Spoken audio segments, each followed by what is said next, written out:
1860 Colt Army by Pietta. Folks, this is my Pietta 1860 Colt Army.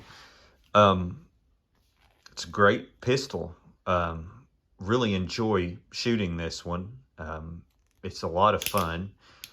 For the period, these became very common and popular around the time of the Civil War.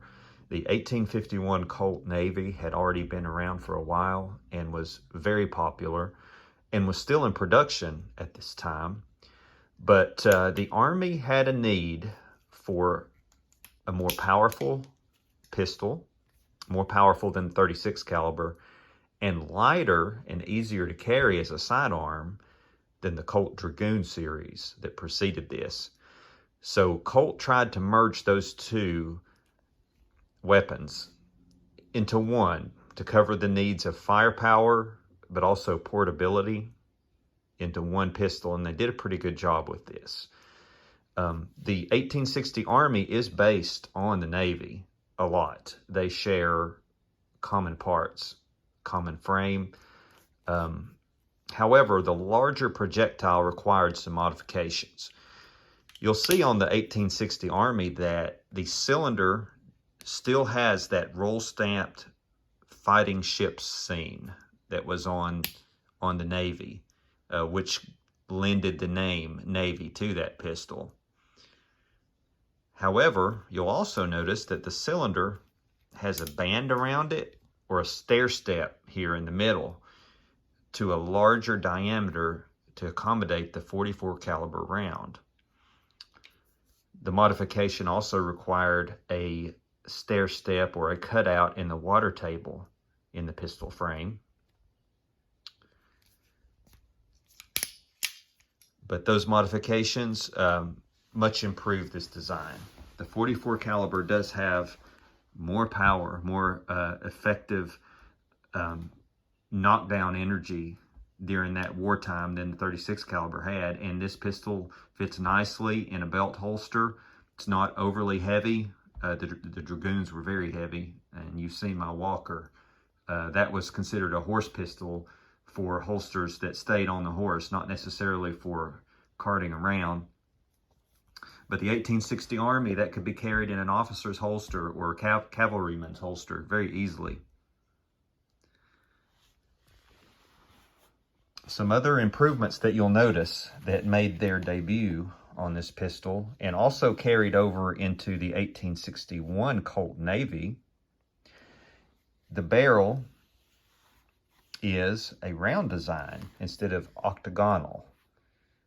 The octagonal barrels were cheaper to produce in mass during the time that the 51 Navy went into production. However, newer manufacturing techniques and better metals allowed this to become more cost-effective. It also allowed this pistol to step up and accept a 44 caliber charge, a more powerful charge, because of the advancements in metallurgy and manufacturing. The loading lever is also a bit different than the 51 Navy, which is a strong design, but it's a hinge design. It hinges here at the point where the plunger pushes through the frame and into the cylinder for loading. This new design was more of a rack and pinion setup. You'll see the little nubs there for the rack and pinion. In theory, that might give you a little bit more leverage, a little bit stronger design. However, the original design wasn't necessarily flawed, but this was still considered an upgrade for that time. I shoot this pistol with 4.54 round balls the vast majority of the time. They shoot really well. They shave a little lead around the openings on the cylinder and give it a good tight fit. I've upgraded the cones to stainless steel cones that I ordered from Track of the Wolf. They accept number 11 caps. The caps fit great. They're snug, and I like CCI caps pretty well, so that's what I typically use. I don't have cap jams very often with this pistol, but the Colt design, as many of you may be aware, do have some problems, especially if your caps don't fit well. The debris from the cap can get down into your action. They can work their way all the way down in there and give you a hang up or a bad day, because once everything gets jammed together like that, it can be a little difficult to resolve. It's not the end of the world, but it can make your range day turn out to be a frustration. One little piece of advice I have to help prevent those cap jams is when you are shooting these, and this also applies for the Remingtons, between shots when I'm at the range, let's say I take my first shot, bang, at my target, okay? When I go to pull that hammer back and load, prepare for my next shot, I always tilt my pistol up and a little bit to the right. If you do that with a nice crisp swing back of the hammer, a lot of times those debris will tend to kick off over to the side, to the right side. And it's a little action that can help save you some problems. I can't say that you'll never have a cap jam, but if you do that, most of the time my debris will just fall off to the right. And then I'll take my next shot, bang, and repeat that action. You'll see the sights on this 1860 Colt Army are like that of the Navy, where the rear side is actually a V-cut into the hammer. This is an odd thing to get used to, and it no doubt would affect accuracy somewhat, but I still find these pistols to be accurate at pretty close ranges, 15 to 20 yards especially, and that's really what they were intended for.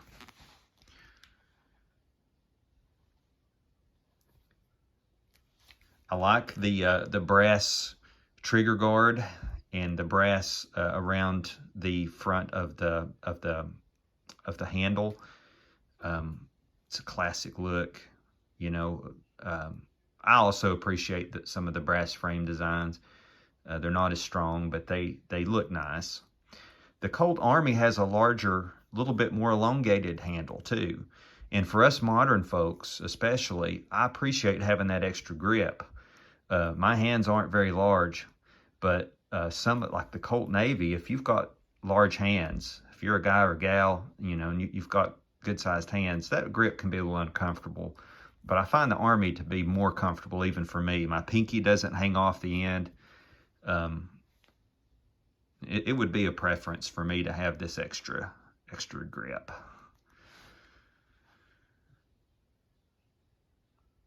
If you're going for a Civil War impression with these, you can't go wrong, North or South, because these were so common. In the 51 Navy would probably be even more common, just because the production numbers, there were so many out there. The soldiers could get their hands on them. You know, the officers wanted them. The cavalrymen on both sides needed pistols. In the South, where parts and weapons were a little harder to come by, you'll find more variants, but still, by and large, these gained their reputation due to just how common they were. All right, guys, that's all I have to say for now about my Pietta 1860 Colt Army. Have a great day.